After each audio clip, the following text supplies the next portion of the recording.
Okay guys, so today we're going to be making fried cabbage, and if you are a true Southerner, you know that fried cabbage is the jam. So I have a head of cabbage right here, and I had it on my smaller chopping board, cutting board, and I'm going to transfer it to the larger one. So there's only a few ingredients that we use to make this delicious meal. So of course we need a head of cabbage. I have chicken bouillon cubes, but you can certainly, I'm going to make a chicken broth to cook the cabbage in, or to steam the cabbage in. So certainly you can just buy chicken broth. I find it more economical to buy the chicken bouillon cubes. I think I got this at Sam's, but they also have it at Costco and BJ's. That's a big box store if you don't have it in your area. I have butter. This is unsalted butter. And the reason that I use unsalted butter is because the bouillon cubes certainly have sodium in them. And then we're going to be using bacon as well. And of course, you know, bacon also has salt in it. I do have some Goya salad and vegetable seasoning that we're going to use as well. So the first thing that we want to do is you want to go ahead and cut up the cabbage. And I'll tell you, I used to buy a cabbage and I found that I was cutting it and really throwing away most of it. I didn't have much left, so I was going crazy cutting the cabbage up. So I do like, if you'll see this large, oh, I'm drawing a blank. I can't think of what it's called right now, but that piece right there, I always cut that out. Gosh, I can't believe I can't think of the name of it. Anyway, I'll put it in the description once I think of it. I'm having a brain fart. But anyway, so you want to break the cabbage up, cut it up, and you can cut it however you like. I just like to get it and cut it in, you know, like in chunks like this. This part right here I am going to throw away. But the rest of it, with the exception of the pieces with that, the big ridge, we'll call it the big ridge for now, because for whatever reason, I can't think of what it's called. Now that goes in the trash. And what I like to do is cut it up and then wash it.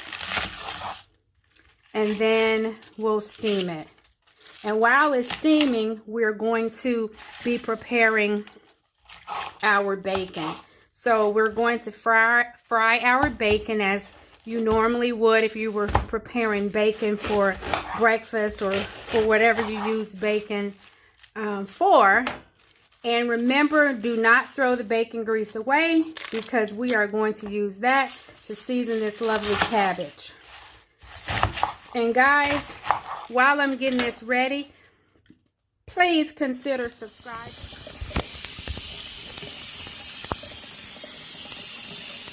Okay guys, so I have the head of cabbage. I've cut it up, and so now what I'm doing is just washing it in my colander. So I do not like to put my food in the sink to wash it. I have done it with collard greens, and sometimes I don't have a lot of choice there.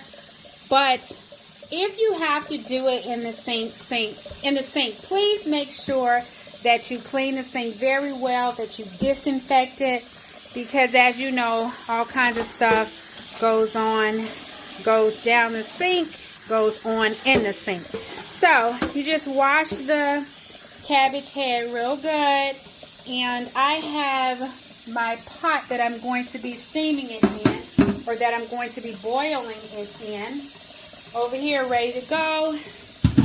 And I am going to put these pieces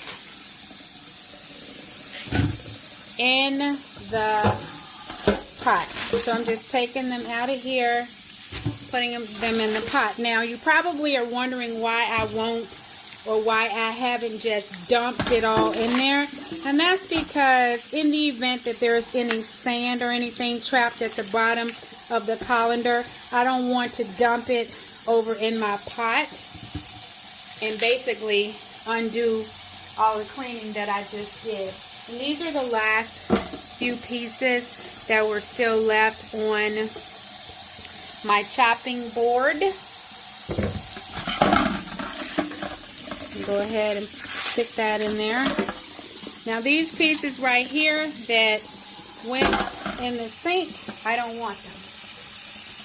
That fell in the sink, I don't want them. Just from a cleanliness perspective. Okay.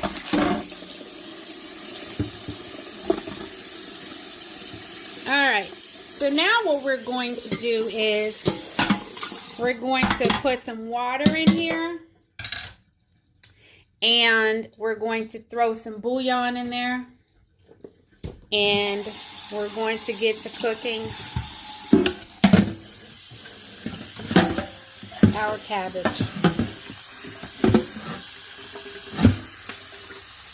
And you don't, because you are steaming it, you don't have to fill it all the way. And what I like to do is a couple of things. You can go ahead and put the water and some bouillon in the water before you ever add the cabbage to it.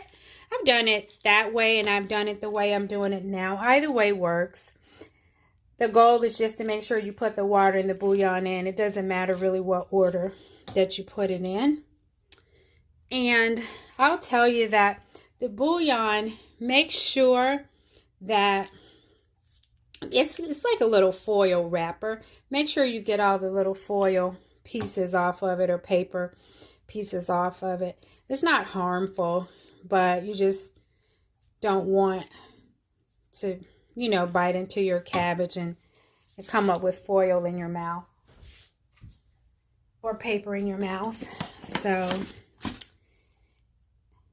now, if you don't have any chicken broth or bouillon, that's fine. I just use it to add just a little bit of more flavoring, more flavor to the cabbage. But I haven't always done it that way. I just like to experiment with recipes. And so again, if you don't have any, please don't go out and buy some. Just use what you have. Now, if you are interested in using the bouillon or chicken broth or what have you, if you have a piece of a chicken wing or a thigh or some part of the chicken that you want to boil just so that you can make some broth, you certainly can do that. What I've done in the past is when I'm cutting up chicken wings, you know, you have the drummy, you have the flapper or the flat, and then you have the little tip. I have reserved those tips in some cases and just stuck them in the freezer so that when I need some broth, I can just boil that and voila, I have broth. So we're going to take this over to the stove and get it boiling and get cooking. Okay guys, so our broth is starting to get hot, and remember we have the Goya salad and vegetable seasoning.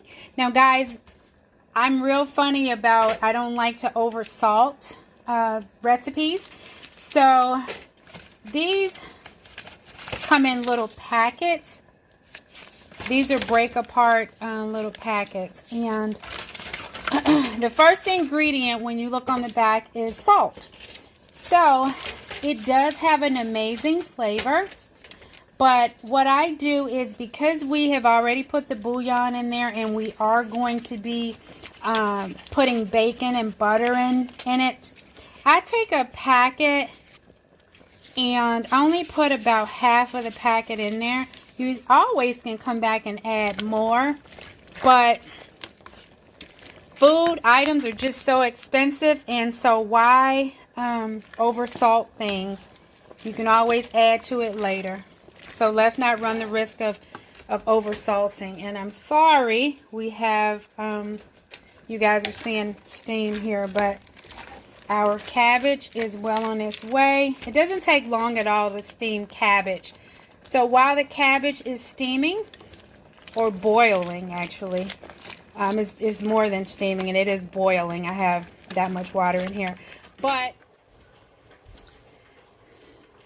okay guys, so there is a possibility. This is my cooking, or my cutting board. There's a strong possibility that I may have gotten this on the stove and burned it a little bit, but that was a while ago, and so let's not talk about old stuff. Okay, so we have our cooking shears here. Now you can use a knife if you like, but I have the scissors, and they're for cooking, for meals, so why not use them? So you can put your bacon piece or your bacon slices whole in your cooking pan or your frying pan, but I don't want to do that because the bacon is going to be cut up anyway. We want it to be in smaller pieces because we are going to keep it in our cabbage. So let's go ahead and cut it up now, is the way I think about it. So we are going to fry the bacon pieces, and when you go to your grocery store, you will see bacon that it might say in pieces or irregular pieces or something like that. In pieces, it'll say on the pack. You can totally buy those, and sometimes they're always a little bit cheaper than the strips. This is what you're going to end up with anyway, is little pieces. So if you can save money by purchasing that, go ahead and do it. Save where you can. Okay, so we're going to take these pieces. We're going to fry it. Remember, do not get rid of the bacon grease because you're going to be using that later. Okay guys, so we are frying our bacon pieces. I did go ahead and add 2 tablespoons of butter to this, and so that's why you see what seems to be more oil than you probably would expect to see with those few pieces of bacon that I have in here.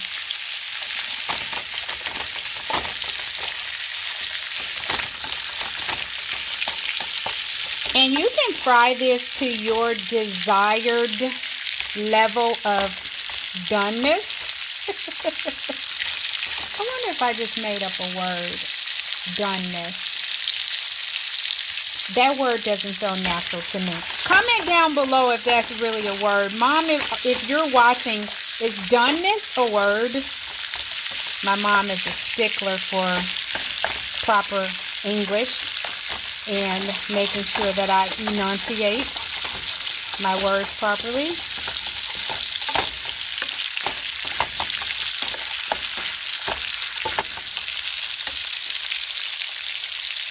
I guess I must be bored because it's not necessary to move the bacon around like that. It's going to cook.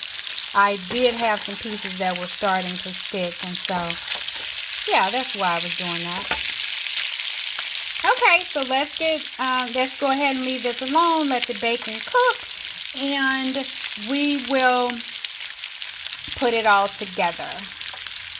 Now I will show you this. Isn't that beautiful? So that's our steamed cabbage. I did pour off a lot of that broth so that it can actually steam, because it was boiling at first, but I wanted it to steam, and so I got rid of most of the fluid. Let me see if I can show you. See how there's not much fluid left there. I hope you can see that. Not much fluid at all in there.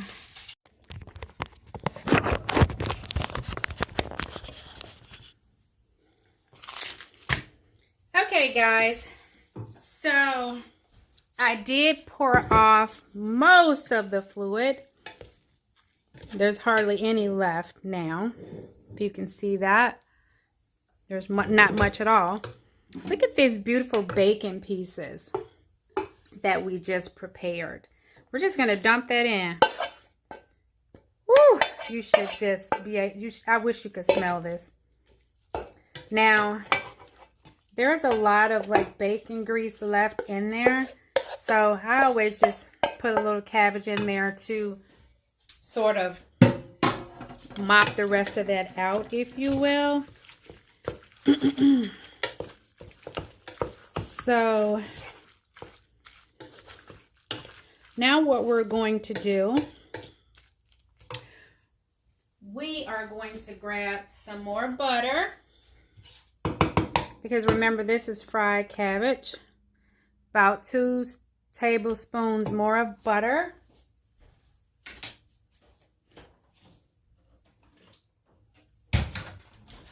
Remember earlier we only used half a pack of the Goya seasoning. And around this time is when you want to go ahead and start tasting your cabbage to see if it's seasoned to your liking. I did taste it already. And so it does need a little more flavor. And that's what cooking's all about, right? Getting it to your desired flavor and the flavor of desired flavors for your guests. So I normally add a little bit of pepper to it. This black pepper. I have, if you like it a little spicy, you can add some ground cayenne pepper or some red pepper flakes. Red pepper flakes is typically what I'll do with collard greens. So let's taste it and see what we think.